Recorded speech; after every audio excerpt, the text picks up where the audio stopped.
up and into the pesky pole. And that's going to get down the line. That one looks like it'll stay fair. And goodbye, home run. The pesky pole. The 2-2. Swinging a fly ball deep down the right field line, slicing by the pesky pole. And that ball hits the pesky pole, which means it's gone. A home run. 3-2 high fly down the right field line. Slicing toward the pesky pole into the corner. And that ball is gone. A green can. That one a high fly down the right field line, headed toward the pesky pole. Is he going to tuck it inside? Indeed he does. That is gone. Welcome to another episode of the Pesky Podcast. I'm your host, The Rit. With me is the OG George Sutherland. And no, you are not seeing things. This isn't some weird mix-up here. We do have Mr. Ed Hand with us today. So let's start with you, Ed. What's going on, man? How you doing? Oh man, after watching that opening, I'm ready to run through a wall. That was awesome. I'm pumped up. You can't get too many pesky pole shots and not, get pumped up. No, I'm all jazzed. I'm ready to go. Happy to be here. I just left the Pesky Report. Now I'm on the Pesky Podcast. So, keep on getting into these pesky situations. Yeah. So, George, what's going on with you, man? How you doing today? Not much, man. As you know, I'm on the road. I put that in my column today. So I'm doing this remotely. So far, so good. We're holding up and excited to do this. And it's great to finally meet you. Yeah, happy to meet you guys too. So, Ed, let's tell everybody who's not familiar with you, like how you to do. Was it SoxProspects.com? Yeah, Sox Prospects was definitely like my big introduction into social media. My degree was in journalism back in 2011, and I kind of immediately realized that I didn't want to be a journalist and kind of had to figure out what to do with myself after that. I developed like a real passion for the minor leagues around that. I actually spent a year driving across the states interviewing like real life Crush Davises, like guys who played like a really long time in the minors, but then like got maybe 2 weeks in the majors. Like I think the biggest name of those guys was like Alan Zinter, who was like the hitting coach for the Reds for a bit. He was a former first round pick taken in between Mo Vaughn and Chuck Knobloch, and ended up just getting a couple of like maybe like 90 at bats for a couple of teams, but played till he was 40. So guys like that, and then I got a 9-to-5, and just before late 2019, I kind of realized I was burnt out on it. I was working for Amazon on their speech recognition, like Alexa, when that was first coming out, and I kind of made a pivot, and it was 2019, and I got this job data streaming like Pawtucket Red Sox games, which is basically how you can like watch the updates for games online, like to see like the box score. So I was doing that for the Paw Sox, which was like, hey, this is a dream come true. And then pandemic hit, and there was no minor league baseball, so I was out of a job for a bit. That was sort of when the Sox prospect stuff started, and it's sort of taken off from there. Ed, I got to sit there and say, I followed you for a while now.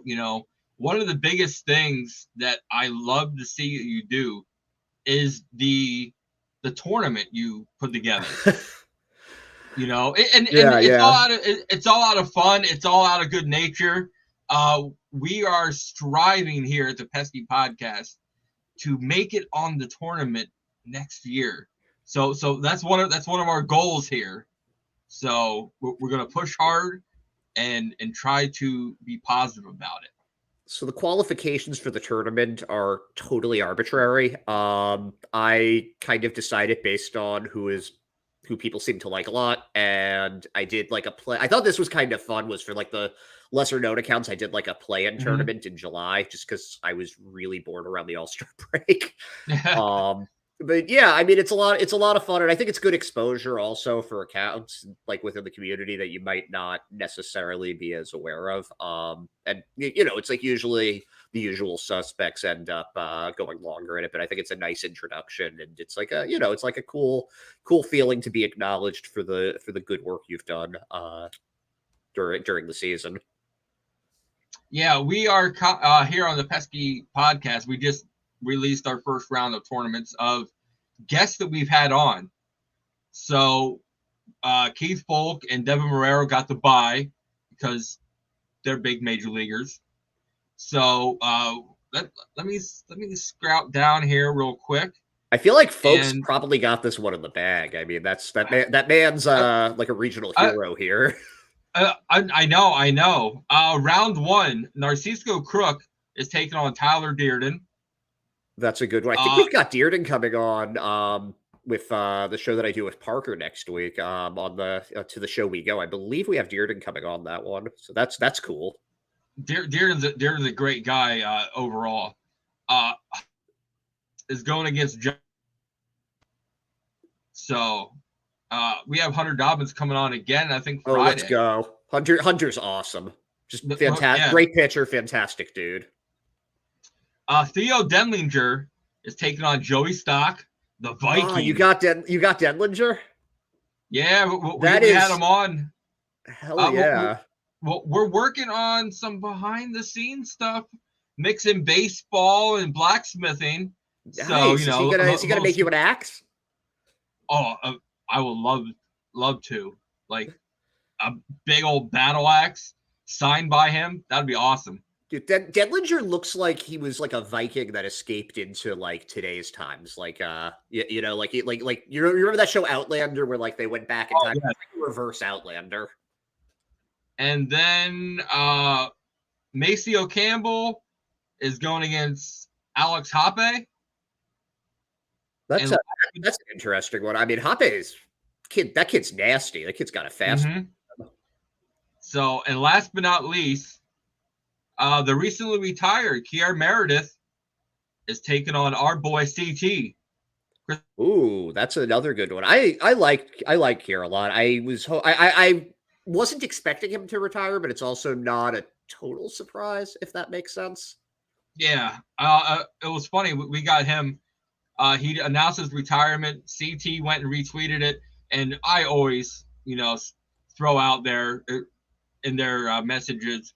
I'm like, hey, we'll love to get you on the podcast, and he responded, and I was like, wait, sweet.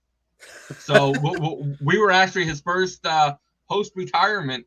That's fantastic podcast. So I'm gonna have to. I missed that one. I'm gonna have to check that one out.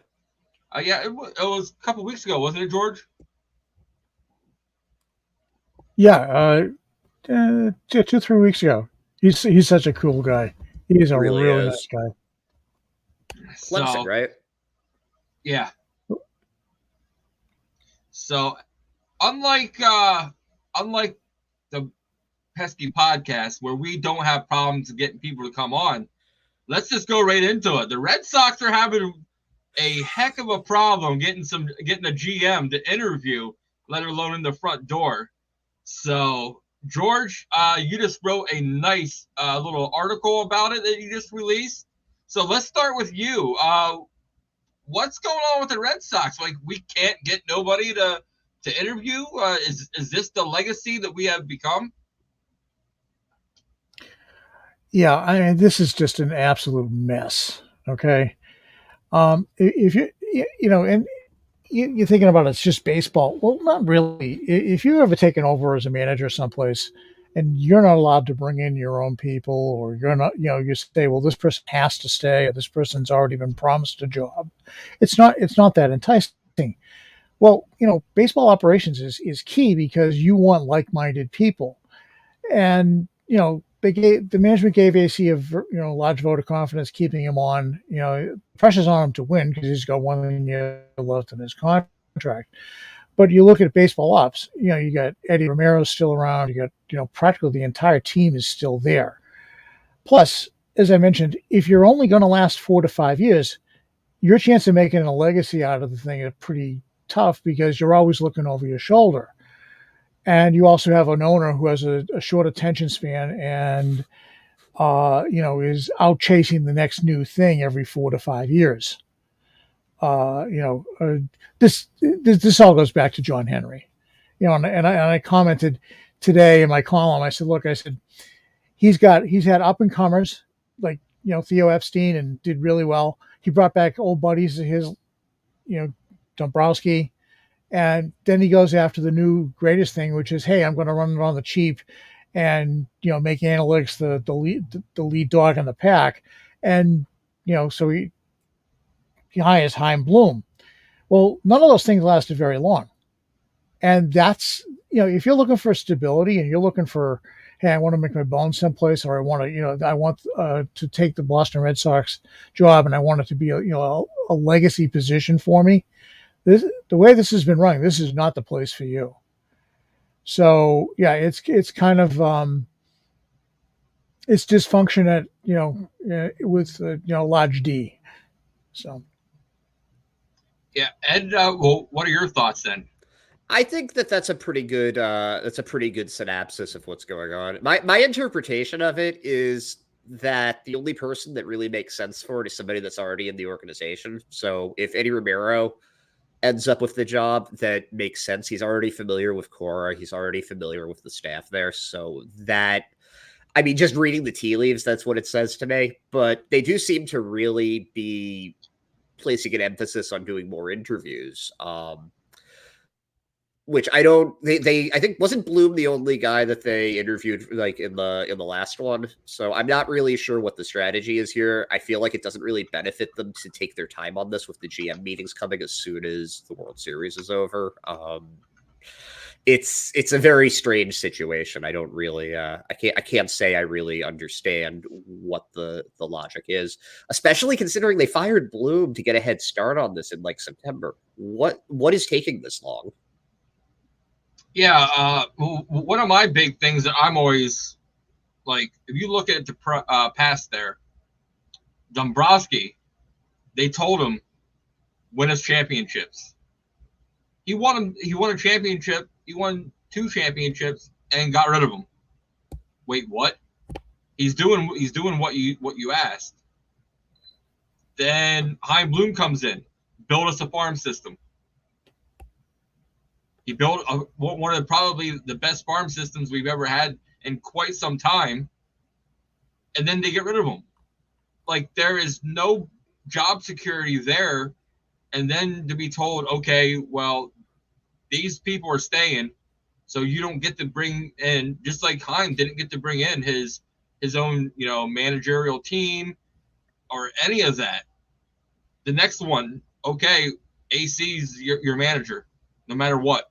Like, how can you feel secure at a job knowing that no matter what you do, you could win 2 World Series and still be fired? Like, that is ridiculous. So, George or Ed, any more comments? Yeah, I mean, the job security part of it, I think Dombrowski only won 1 World Series here, but he had to, like every team he did made the playoffs. Every team, even the 2019 one, finished above 500. So he did exactly what was expected of him. And when they realized, oh, there are consequences to selling your future to build in your present, they said, okay, we don't like this anymore. Like, we don't want to pay Mookie Betts. Let's bring somebody else in and do this on the cheap. So they bring Chaim Bloom in, and there's less of an emphasis placed on the big league team. There's more about updating the farm. There's, not even just the personnel there, but just modernizing the staff, modernizing their methods. But he also did, you can say what you want about Bloom's trades and his free agency signings. They drafted extremely well under him, and we're just starting now to see some of the benefits of that. And that's not even acknowledging some of the trades that he made, like Wilyer Abreu, that ended up, because not every trade for a prospect is going to work out. You have to go through some garbage to find the gem sometimes, and we're starting to see some of the results of that. But it's a process. This isn't. It doesn't take 3 years. It doesn't take 4 years. Look at the Houston Astros. They've been to 7 consecutive ALCSs now. Well, they were the laughingstock of the American League for 3 years, I think, around like 2009, 2010. But they used those draft picks. They got their Alex Bregman, they got their Carlos Correa. They were able to create this pipeline so that when they lose guys, they can either trade for more or they can bring in their own guy. Like, was that Pena who replaced Correa? Yeah. Yeah, and then, like you we have this top 100 outfielder, this top 100 prospect outfielder. Let's trade him for Justin Verlander. We need a pitcher, stuff like that. They can pull off. But it takes time to get to that, and I think that I would be uncomfortable as an executive. And listen, I don't work in Major League Baseball, so I'm sure there's a lot of stuff I don't know about that goes into this. But if you're telling me that the last two people in charge basically did exactly what you asked them to do, and then you didn't have their back, you were the scapegoat for every problem the team had. We had to trade Mookie Betts because of Dave Dombrowski. And then Chaim Bloom traded Mookie Betts, and we didn't get enough back for him. We didn't make the playoffs because Chaim Bloom didn't make trades at the deadline. Why would you want that job? Like, really, why would anybody want that job? Yeah. If you look at it, okay, Hazen from Arizona, he's happy where he is, and rightfully so. Look at what he built there now. Former Rangers, John Daniels? John Daniel, yeah. Daniel, he said, I'm not uplifting my family from Texas, and great excuse, I wouldn't want to uproot, my family from Texas to go to Boston for a couple years and then be out of my Texas home. Miami, didn't someone from Miami also? Mike Hall. Yeah, he just said no, thanks. So that's three people right there. Okay, George, would you? Because Ed made some great points. Chaim Bloom's drafting was impeccable. The people he was able to draft. Would you have been okay if they would have kept Chaim Bloom around as an assistant and had him look at all the stats and do the drafting? I think that's where his talent lies. I think that his ability to build a knowledgeable group of people that can recognize talent and dig deep, and find the hidden gems. It's easy to draft a Marcel Mayer, a consensus top 5 pick. But he's done a really good job in finding diamonds in the rough that just need a little bit of tweaking here and there. And look at Roman Anthony. I mean, good heavens, to project that a high school kid who he's 19 years old now has just rocketed up the system. I mean, would he have done it? Probably not after having sat in the big chair. But that's where his talent lies. And I think that's where he goes in his next job. And he will be incredibly good at it because it's a knack he has, and that's a talent. And, for an organization looking to rebuild, you want somebody strong in that area. Yeah, Chaim Bloom would be your guy for that. Ed? Yeah, I mean, I understand why they cut the cord on it. If you don't believe that he's the guy who could make the big move to get like your, in this offseason, your Yamamoto, or trade for Corbin Burns or someone like that, that's what they need. They need a frontline starter. They're not going to be able to develop that on their own. If you don't believe that Chaim Bloom is the guy that can make that move, you're absolutely right to move on from him. I think the problem is it's what Boston, it's what this group has always done. They kick guys in the ass on their way out, just like they did to Terry Francona, just like they did in their own way to Theo Epstein, just like they did to Dave Dombrowski. They can't make it pleasant for them. They can't be just like, this is the parting of ways. Like, it's just not what we're looking for right now. So I think that kind of hurt their own image with it.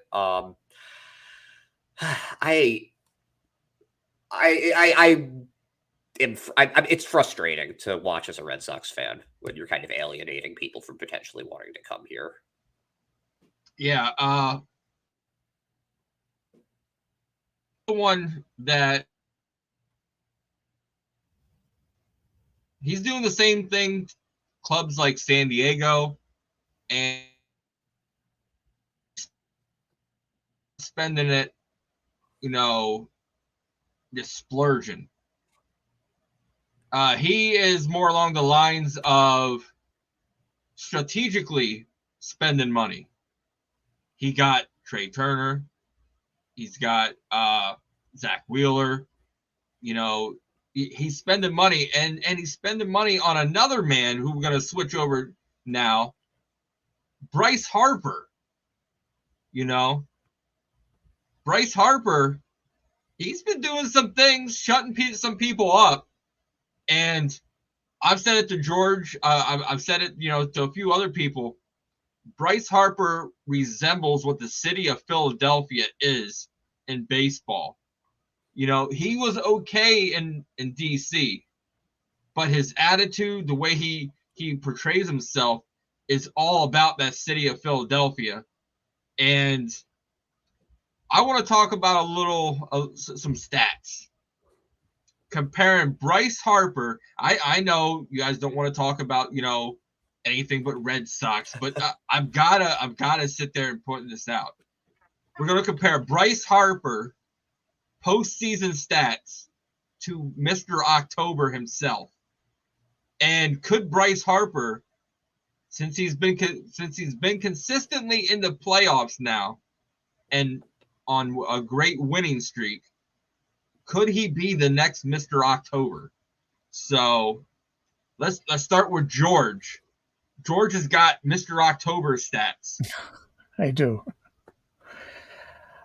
Look, from 1971, when he played for Oakland, up until 86 when he was in California, in 77 postseason games, he hit 18 home runs, drove in 48, and then, with 281 at bats, he collected 78 hits. And, he was one of those guys that came up in the big moment and just did it. Okay. There was nothing too big for him. And I think part of that came from his early days in Oakland when, he had to trudge through working with Charlie Finley and that crew. Of course, Dick Williams, pushed a few buttons with him anyway. But he embodied what it was to be clutch, in the postseason. We saw it here in Boston with Big Papi. The man knew how to come up big in the postseason. And I think right now, Rich, your point about Bryce Harper coming up and starting to show I'm the man in the postseason, the new Mr. October. Yeah, he's taken on that mantle and done it, in a position that he had to learn this year, so he could get on the field. Not half bad. Well, Bryce Harper so far has been in 6 postseasons, 42 games, 158 at bats, 45 hits, 14 home runs, 28 ribbies, and his batting average is .285. Slugging .633.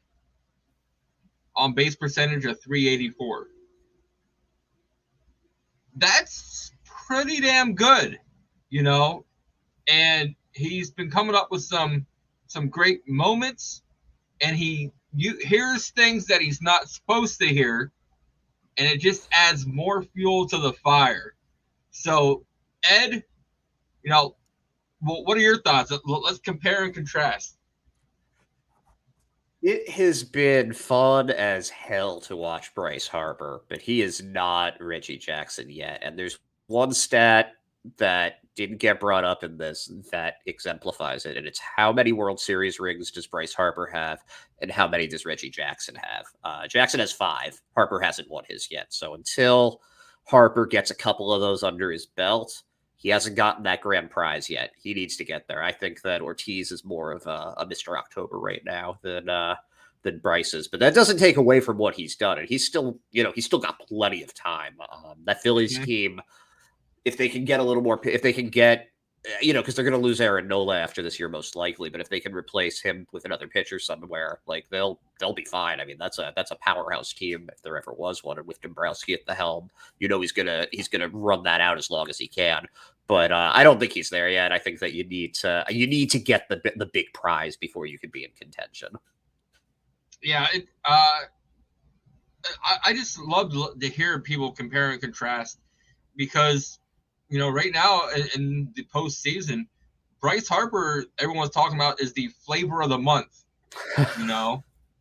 and the month just happens to be the postseason, and, they eliminated the Braves. The Braves were supposed to be on paper, Braves and Dodgers, NLCS. Both teams are gone. That's why you got to play them. That's the fun part of baseball. It's not like NBA where you can look at the teams and be like, okay, this one's probably going to win. In baseball, anything can happen in a short series. And I'm not expecting the Diamondbacks to beat the Phillies in the NLCS, but it could still happen. It's not like this is, it's not like we haven't seen something like this happen before, say in, 2004 or something like that. Yeah. So let's switch and talk about the postseason. You got that big battle down in Texas, the Rangers and the Astros. Then you got the Cinderella team, the Diamondbacks, and the team that's just pure spit and fire, the Philadelphia Phillies. So Ed, let's start with you, and let's start in the AL. Oh, yeah, you want Texas-Houston. Battle of Texas is going to be fun, man. You've got the team with the momentum and the team that just threw money at everything over the last couple of years, and it looked like they were going to, they had a chance that Seattle was going to overtake them at the end of the year, and they managed to hold it together. Corey Seager put up a borderline MVP season. You're getting Nate Eovaldi really show exactly what it means to be a big-game pitcher. You've got Jordan Montgomery. I mean, boy, like whatever prospects they gave up for him, he's already paid them back in spades. That's a team that's been resilient, and they have destroyed everybody in their path so far. But then you've got Houston, who is, 7 ALCSs in a row. That's hard to do. It's hard to make one ALCS. 7 consecutively, defending champions. You've got Dusty Baker. You've got, as your manager, veteran, knows how to push all the right buttons. You've got Justin Verlander, who's been there, done that a few times at the top of that rotation. Plus, you've got Valdez in that rotation too. You've got just seasoning. These are guys who have been there before. They were there last year when they did it. And then it's got the king of clutch right now, Yordan Alvarez, who is as close to a David Ortiz as we've seen since David Ortiz. The guy just always seems to come up with the big hit. He still haunts my dreams from 2021, what he did against the Red Sox in the ALCS there. They're an impressive bunch, and I could see it going either way. My gut says the Houston Astros, but Texas has the momentum, and I think I've underestimated them all year. Like, I can say that. I tend to think that you can't build a team purely by throwing money at people and just going after whoever's hot at the time. And we saw that backfire on the Rangers repeatedly. We saw Jake DeGrom get hurt without throwing a single pitch for them this year after they threw $150 million or something at him 5 years. We saw them trade for Max Scherzer, and he hasn't even been able to pitch in the playoffs. Well, I read an article. Scherzer has the chance to make the roster. Yeah. Oh, yeah. And come back. Yeah, so, but he hasn't yet. They had to get through those first 2 rounds without him, and they've managed to do that. That team is resilient as all hell. They've done it without some really key pieces. And you got to tip your hat to that. Like it's impressive. Both teams, there's good reasoning for either of them. I lean towards the team of experience, though. It's very, very difficult for me to bet against Justin Verlander leading that staff, but if any team is gonna knock them out, it's probably the Rangers. Yeah, I've always, when I look at a playoff series, I look at the top 3 pitchers, and if Scherzer is able to come back and be 80% of what Scherzer can be as your number 3, you got Montgomery. Yep. then you got Nasty Nate. This is postseason Nasty Nate. That's a different level. Like I watched a little Dragon Ball Z back in the day, and like Nate's one level, like he's okay. Then all of a sudden he goes Super Saiyan in the playoffs, and he just goes like lights out. All right, but is he Super Saiyan Goku? Is he Vegeta? Is he Broly? Who is Nate? I'm sorry, this is totally going over your head, George, but I need to know. I need to know this. I say with the smirk that Nate gives, it's got to be Vegeta. Yeah, I can 100% agree with you on that. So, but then if you can get Scherzer back for your number 3,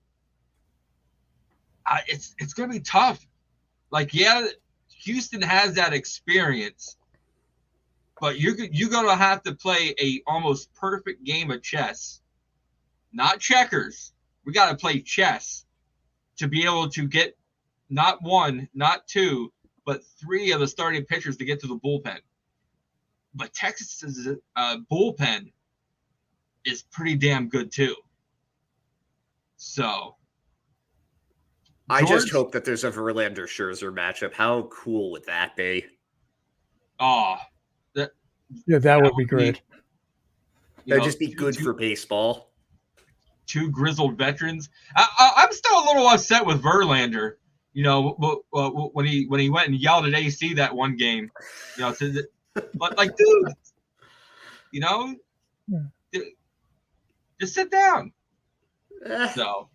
The guy's married to Kate Upton. He can do whatever he wants, as far as I'm concerned.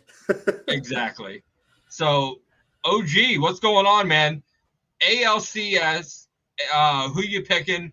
What are your top things? The Astros should win,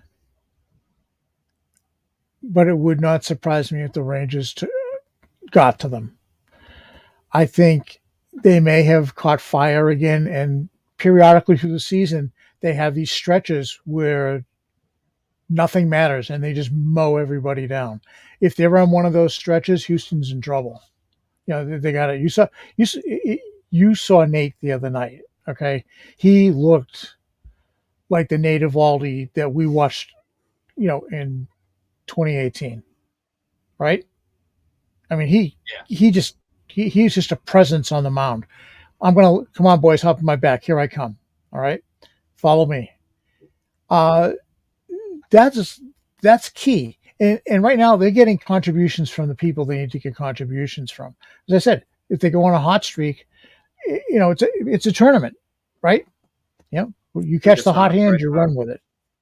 Right? Your description kind of reminds me a little of the Red Sox in 2021, though, with the Rangers. Mm-hmm. Yeah.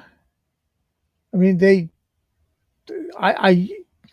here's my problem with one. In deep in my heart, I want to pick the Rangers, but you can't ignore the fact that the Astros had the experience, and right now they want to repeat.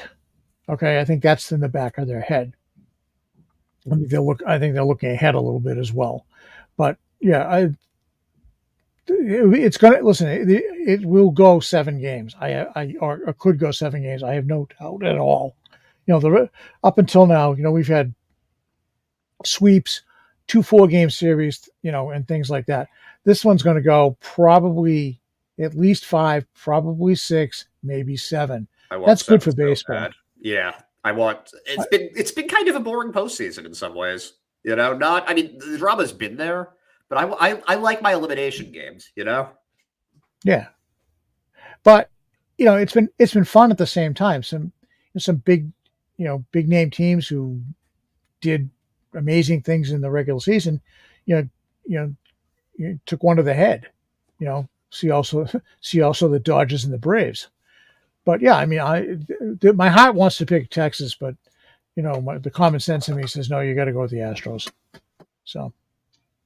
What do you guys think the chances are, before we jump to the NL, a repeat World Series? Yeah. I'd go 60-40 on that. I would go 60-40. I think that it's the most likely of the matchups. but that doesn't mean it's a slam dunk either. I think those are the two favorite teams in each series now. So, okay, let's switch over to the NL. George, let's start off with you. We got the Arizona Diamondbacks and the Philadelphia Phillies. The only thing I want to see is a throwback game with the old powder blues for the Phillies. And I love those Diamondback jerseys with the purple cut sleeves. I love those. I love those from way back when Randy Johnson was there. Yeah, I love those ones. So that's all I want is a throwback game, and I'll be happy in that series. But Georgia, what are some key things that you want to watch, and what's your overall prediction?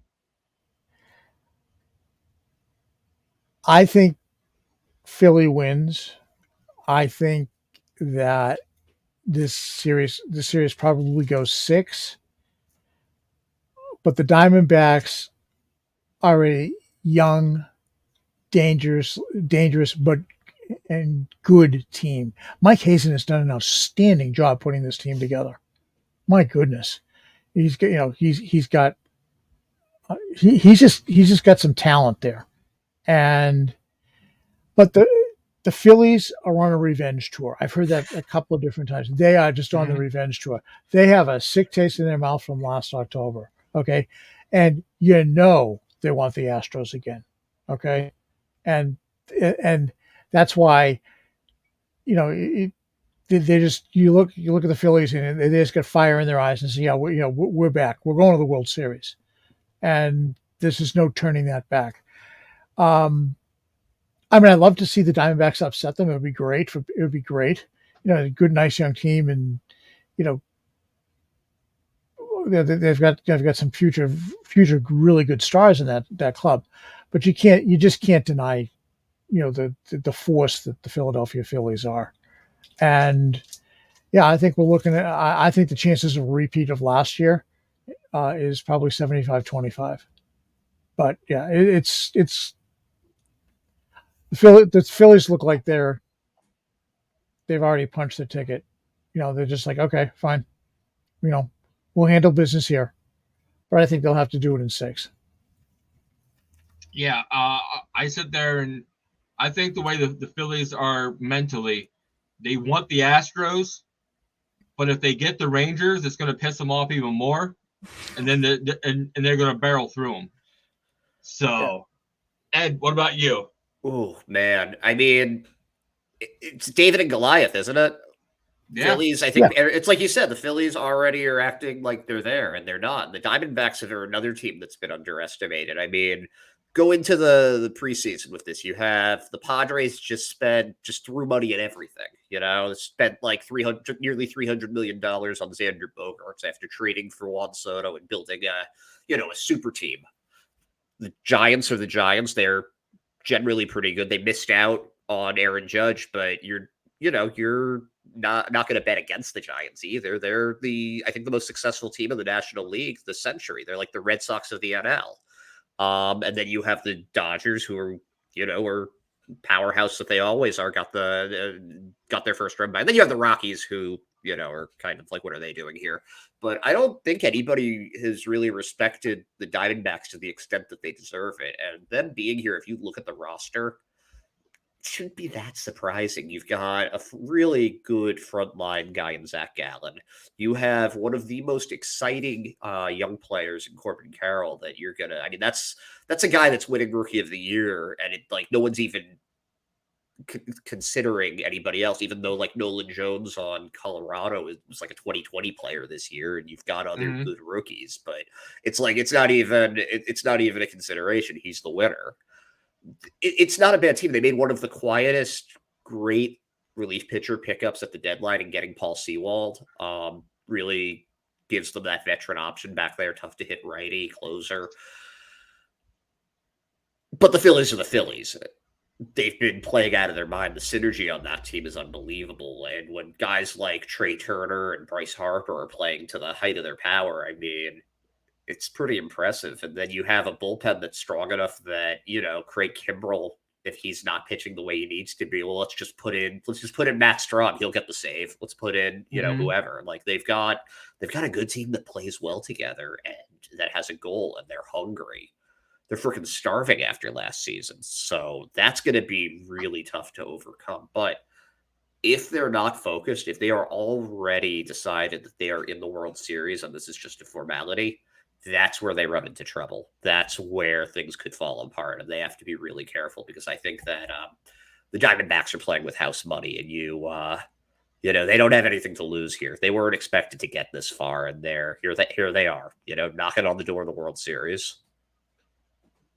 Yeah, I've always, you bring up the Padres throwing money up, Ed, and I've always put the Mets.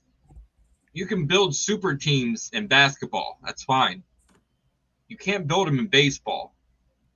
Look at the World Baseball Classic we had last year. On paper, the Dominican Republic should have walked through every team. But you got to be able to play together. You got to have chemistry. That's what the Phillies have. Yep. The Phillies have that chemistry. Trey Turner, I still picture it that they posted after he hit the grand slam for Team USA to the Hulk Hogan theme song, Real America.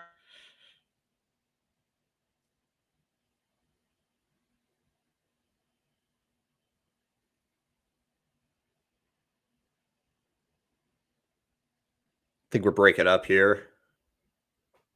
Yeah, I think he's breaking up a little. Yeah, I mean, there's no denying that Philadelphia has some unbelievable chemistry, and I think a lot of that happened last year in that at bat where Harper went and he went to the plate with and kind of told him what might be coming, and then the ball leaves the yard. But yeah, they are definitely they're together as a unit. You can see it, but your point is right. If they are looking past, and I think they are, they could be in for a trap. But I think they're so dedicated to the revenge tour that might. I think that's their mission. Yeah, we're going to get there, but I haven't lost sight of the fact that we're here and we still have to take care of business. It wouldn't shock me if like Arizona came out guns a-blazing and just like went off on them game one and Philly had to counter. Oh yeah, that. Right. Which is why I think the series will go 6, because I think Arizona can sting them a little bit.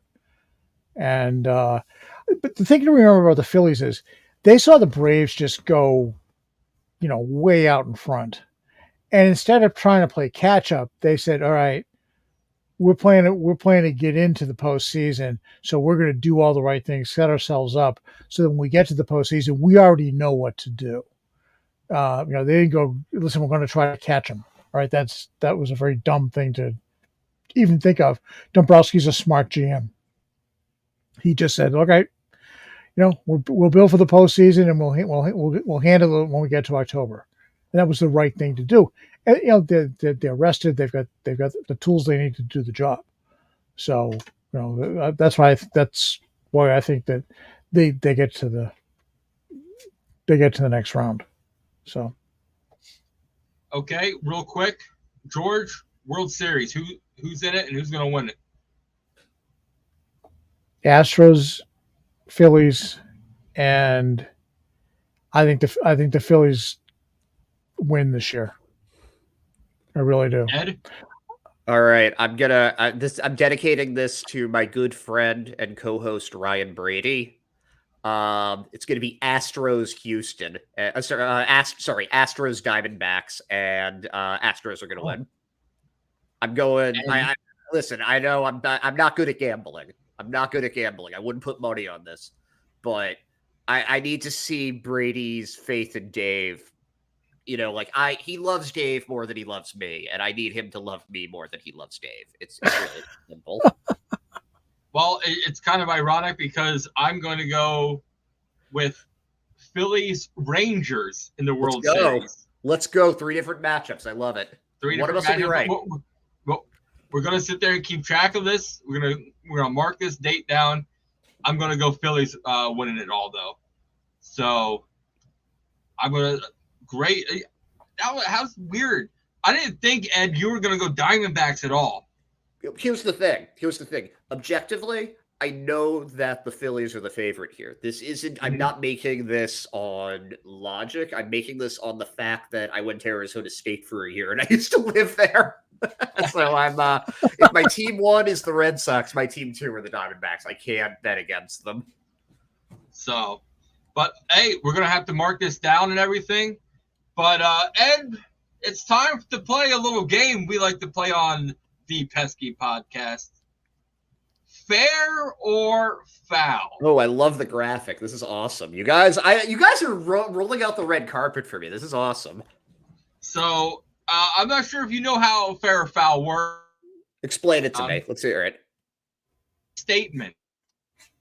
You say if you agree with it, or foul that you disagree. And okay. Let's start off with an easy one. All right. Let's do Brian Bayo will not get an extension this offseason. Okay, George, we're going to start with you. Brian Bayo will not get an extension. I think that's fair. I think they're going to wait a year with him.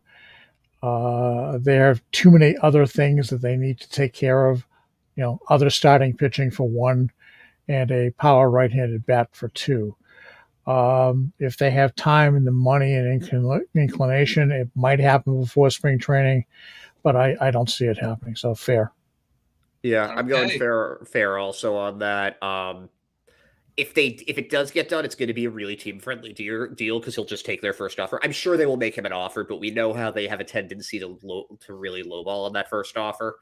So I don't think so. Like you said, there are other priorities. I think even among the young players, I think Tristan Cassis is probably a higher priority right now. So I would say fair. I'm going to go foul. Ooh. I think there's several key factors. 1, they need starting pitching. They want to keep Bayo around for a while.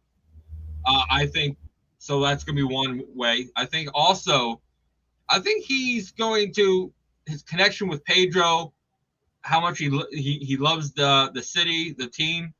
He's going to give a friendly offer. Kind of like Xander did, in my opinion, a couple years ago. Team friendly offer. Okay, I'll take it. If I succeed, then it makes my value higher down the road, where it's either here or there. And another thing is, I think they're really, really going to need that starting pitching. The new GM, whoever it might be, has to make a splash and make himself look good. So if he's able to keep Bayo around for 5-6 years, with a nice contract, bring some starting pitching in, it's going to make him look good. And whoever comes in, or if it's Eddie himself, takes the job, they're going to have to appease the fans because, like we talked about, George and I and Chris last week, winter weekend, the owners might be taking a vacation because they're not going to want to do that again, back to back years.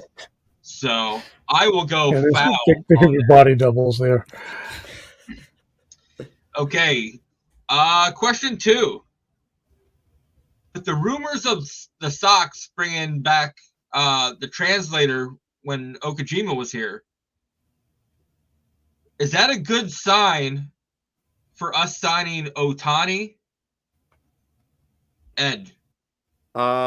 Did this guy work with Ohtani? I'm not really that familiar with the translator game. I would say foul. I don't think it really affects it. I heard that there was some the team wasn't happy with the communication between Yoshida and the rest of the team. And if they've worked with Okajima's translator before, they're probably more comfortable with him. He's familiar with what they want. So I don't think it hurts it or anything, but I don't think it really affects it one way or the other. So I'd say foul. Okay. George? And with that, I think foul. He's been out of the organization for quite a while, so to bring him back, who knows? There's somebody out there. It'd be fine if they did, but there's somebody out there that they can bring in that'll do a good job. And if they're serious about bringing in Ohtani, Ohtani will probably suggest somebody. So, I'm not. That'd be a nice thing, but I don't read much into it. Okay, and I want to piggyback on you guys. I will also say foul, but I think it's a good sign that they are, like Ed said, they wanted to bring. They're having problems with Yoshida and translations and stuff like that.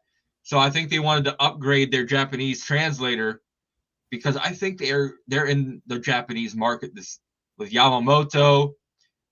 They're one of 8 or 9 teams over there checking out Matsui, the closer that's coming over.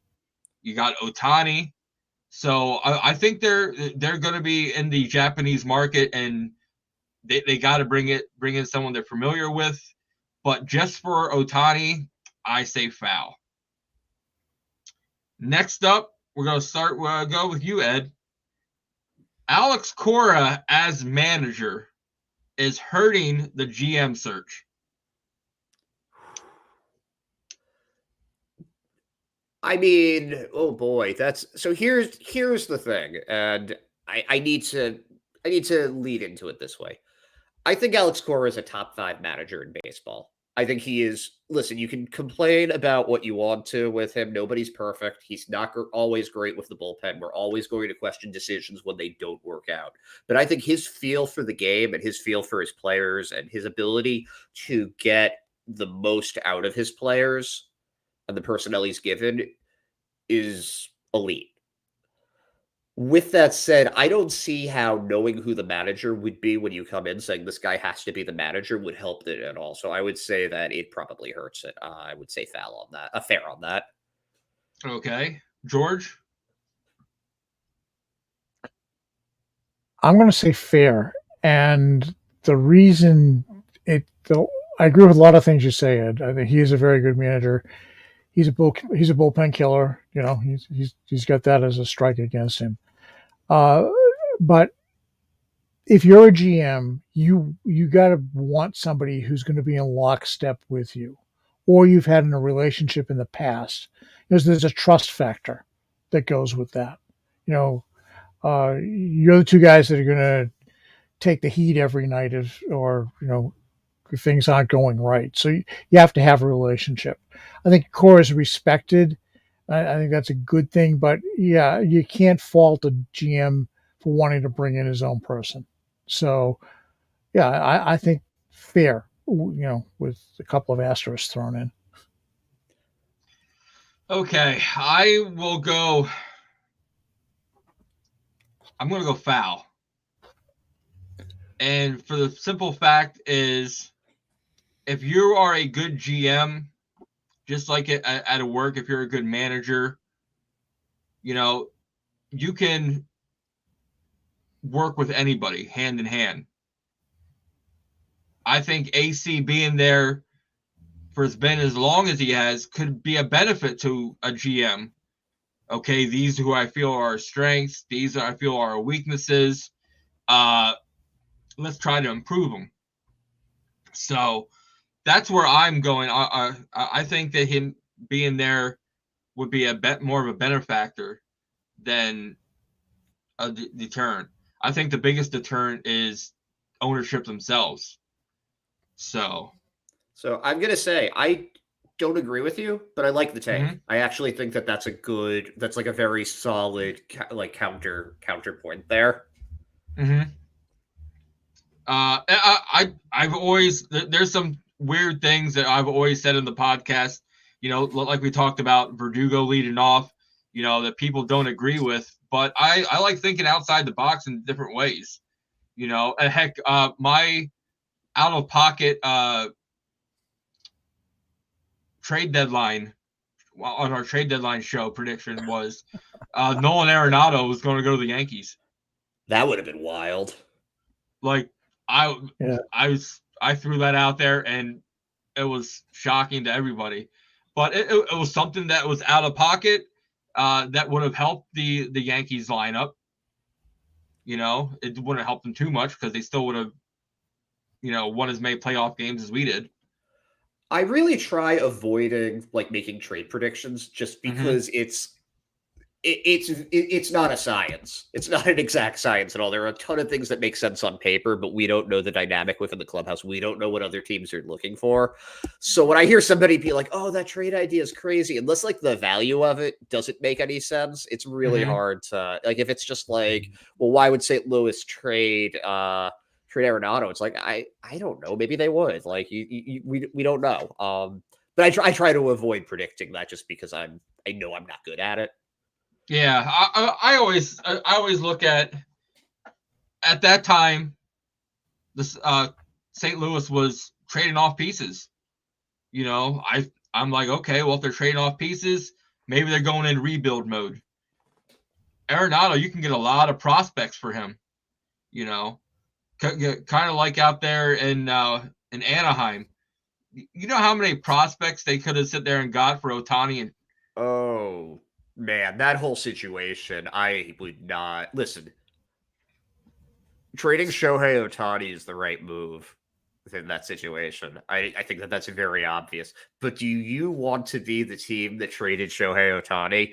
I don't think people have a hard enough time with the Red Sox trading Mookie Betts, who is a future Hall of Famer. But it's like the difference between trading Willie Mays or trading Babe Ruth. Like we've seen what happens when you trade Babe Ruth in Boston. People still haven't forgotten that. And they certainly didn't during the World Series drought. I can understand why you don't trade Shohei Ohtani. I'll just leave it at that. Yeah. So the last question for fair or foul. The Red Sox know how to cater to Japanese baseball players. George, start with you. I think that's fair. I think they've demonstrated it, long ago with Dice K. They just they make them feel at ease. Going back to Theo Epstein when he was the GM at the time, and they were courting Dice K. He went to those Dice K-san, and the whole plane thing, and. Yeah, I mean, I think they try to put them at ease, recognizing, try to talk about Boston being a cosmopolitan city and all that stuff. And they always roll out the red carpet and they do the right thing. So yeah, absolutely fair. Yeah, I would agree with that. I would say fair too. And you can go even further back than the John Henry people with this, because like I remember Dan Duquette bringing in Tomooka way back when. Yeah. And Hideo Nomo pitched for the team for years. Always, correct. For a long time, there's been, since the late 90s, there have been not just Japanese players, Korean players as well, Taiwanese players. They've been very good with the international, specifically the Asian market, and getting players in there and making them feel comfortable. I mean, we had Sawamura here, we have Yoshida here right now. Yeah, there's no lack on it. So yeah, I mean, again, not the same country, but Yu Chang seemed. I mean, he didn't become a free agent again, even when he got DFA'd. He stayed with Worcester. So it seems like they do a pretty good job with their international free agents and making them feel welcome. So I would say fair. I'm going to piggyback on both of you guys and also say fair. They know how to sit there and make them feel comfortable. Especially, they kind of have to, because that plane ride, from being home, it's okay if you're LA, Seattle, Anaheim, San Diego. Okay, that's fine. But when you're all the way out there in Boston, now, okay, we're a little bit further away. So what can we do to offer? Oji, because that was another pitcher. Like Takashi Saito was here for a year. Yeah, and we treat him great. So I got to go fair also. So, but that ends our fair or foul segment. So that's a fun segment. I like that. You made it through the first time. So do people ever just like I can't answer it? I can't. It's too much for me. There's sometimes where people were like, yeah, well, I'm just not going to answer that. So, but yeah, it's something we do differently here, and we really enjoy it. So, but guys, we're about out of time. So, Ed, we're gonna let you be first. The floor is yours. Roll out the red carpet and the credentials. Oh man, thanks for having me on, guys. This is super fun. If you want to find me, follow me on Twitter at edhand89. I've been recently working on a show with Andrew Parker at By Andrew Parker, affiliated with Beyond the Monster and last week's guest, Chris Henrik. It's called To the Show We Go. It's literally just us having conversations with ball players and writers. We had, we've had a bunch of like the recent draft picks. Zach Fogel, Tretter O'Donnell was on. Cade Feeney. We've had some of the lower minor league guys. We had your boy Christopher Troy on it. We had trying to think Nathan Landry, lefty reliever. We got to talk with Chris Clegg, who is a like a RotoWire writer. Does a lot of. He's like a scout. I knew him from Sox Prospects doing because he does some of the scouting for them. We've had Rob Bradford on. We've got a bunch of I guess I'll just drop it here. We've got Lou Merloni coming on tomorrow. And we're having a bunch of different guests, as many guys as we can get. A lot of AAA guys that we met during the season that we got to talk with in the clubhouse that we're going to be able to have a bit more extended conversations with. A couple of big leaguers. I know Joe Jakes is we're planning on having him on. Zach Kelly, Josh Winkowski's a possibility. So we're working hard there. We're and it's like, honestly, for me, this is a dream for me to just get to talk to these guys and find out their stories and where they're from and all that. Also going to be starting a new weekly show with my former Pesky Report co-hosts Hogdale and Ryan Brady. Something that there was some stuff that we wanted to do on Pesky Report that we just didn't really have the opportunity to. And we kind of decided like, okay, like we've had a good run there. It's time to give other people an opportunity. Like, let's go try this. Let's go see what we can do with it. And so that's going to be starting up after the World Series. Show title is Pod on the River. And it's, because we totally needed another Red Sox podcast. I'm not really looking at that one as being like, this is the one that you have to watch. It's just a couple of buddies from different generations where there's like a 10-year age gap between each of us. Hogdale is like a child. He's like 23. I'm 33. Brady, I think, is 43. So we're kind of different generations of Red Sox fans with very, very, like, I think Brady and I, what we agree on, we're in lockstep on, but what we disagree on, we freaking hate each other. And Hogdale is a little more down the middle. He's like the peacemaker of us, as the youngest child always should be. But it's a fun dynamic. I love those guys. I've worked with them for a while, so the chemistry is already there, and we're pretty jacked up about doing it. So just keep your eye out for that early November. Yeah. Oh man. Well, Cade is coming on our podcast next week. Let's go. I missed that one. I wasn't on for that. That was Chris and Parker because I have a day job and I had to work. They have day jobs too, but they were able to do this at noon for some reason. I don't know how they got the time for it, but I was like, I can't take a break then, guys. Sorry.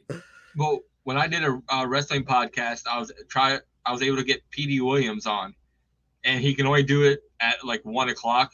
Yeah. So I took 2 hours PTO or get an hour. You just took it middle of the day. I said, I'm leaving to go upstairs and do a podcast. I had my phone out there, I went and did the interview with them and went right back down to work. So maybe they did something like that.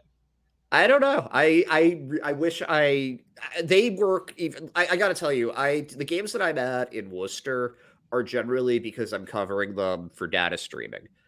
Mhm. I don't go to every game though. I can't. Like I don't always have an assignment, and B, like, again, I have a day job. I don't always have the availability to. I kid you not, Parker and Henrik were, I think, at every game this year. At least every game that I was at, one of them was there. Well- They are. I am not sure I've ever met anybody quite as committed to getting into this industry and honing their craft. They're a real they're tremendous. That's the only way I can describe them. Absolutely tremendous. Yeah, I was trying to get them when they come down to some away games to the Rail Riders, so we can meet, have dinner, pick their brain. Yeah. DC, George, and myself, we're kind of. Oops. Uh-oh. Broke up again, buddy. I feel like, George, you're just there being like, oh, there he goes again, breaking up on me. Yeah, the breakup thing. So, but yeah, we'll just to pick their brain and get advice, because you never stop learning, especially in this baseball game. So. Oh yeah, I mean, like we're all. It's all kind of part of the same thing. Like, we're all kind of just like, this is something like, if you're podcasting about it, if you're writing about it, if you're going to this many games, you've got a passion for it. And it's a shame to waste passion. And I'm not, it's funny. And this was part of why I think I was saying before, like, journalism really wasn't the field for me. I'm not that competitive with this stuff. I like talking about it. I like learning more about it. I like meeting the people that are actually going out and doing it. It makes me happy. And, there's so many talented people out there. I like what I get to write about it, and I like what I get to do with it. And, as long as it's making you happy, you should do it. It's always great getting to chat with other people that this makes them happy, Exactly. So, George, any final thoughts for you? Yeah, I so kind of follow up on what you said. We all do this for different reasons, but I do it because it's fun. I enjoy it. I enjoy talking to some of the players, talking to like guys like you, because we all love the same thing. We love baseball. We love the Red Sox, right? Oh yeah. It's like, what's a better way of getting around a bunch of people talking baseball? I mean, hey, there's nothing better. Hell yeah. And it's like, I can't think of it. I think the only thing would be better if we were all in a bar someplace and having a beer, but that's not always possible. But with technology today, we can do this, and it is fun, and I enjoy writing about it. You have a degree in journalism. When I graduated from college, I was an English major, so it's Similar. like things come full circle, and I'm having fun at it. As far as finding me, you can find me on Twitter at Thurland Systems, or my Substack, which is Pundit to the Pesky Poll, Substack.com. I do a weekly Sunday morning coffee notes column, covering all things Boston sports, but mostly Red Sox. And you can also find me here. So this is just me having fun, and I'm enjoying it.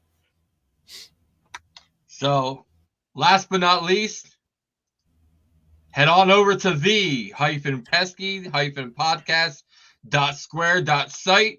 Get your Pesky Podcast merchandise, like the one I'm wearing, Roman Empire Established 2022.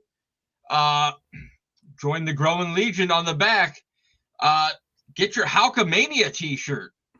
Tanner Houck, gotta love the guy. So Hulkamania ran wild the last game of the season. Or for the ladies, get your Pesky Party Girl shirt. Guys, George loves it. Get your beverage containers out. Your favorite adult beverage. Yeah. Yes. We've got I have a couple of glasses. Yeah, you got glasses, wine glasses, shot glasses, beer glasses. You know, you can't listen to the podcast without a cold beverage in your hand. So, and last but not least, check us out where we find all major podcasts, Apple, Spotify, YouTube. Subscribe, follow us. And thanks for checking out the Pesky Podcast. Until next time, he is the OG. He is, no, you're not tuning into the wrong one. This is not the Multiverse. This is Ed Han on the Pesky Podcast. And I am the Rit.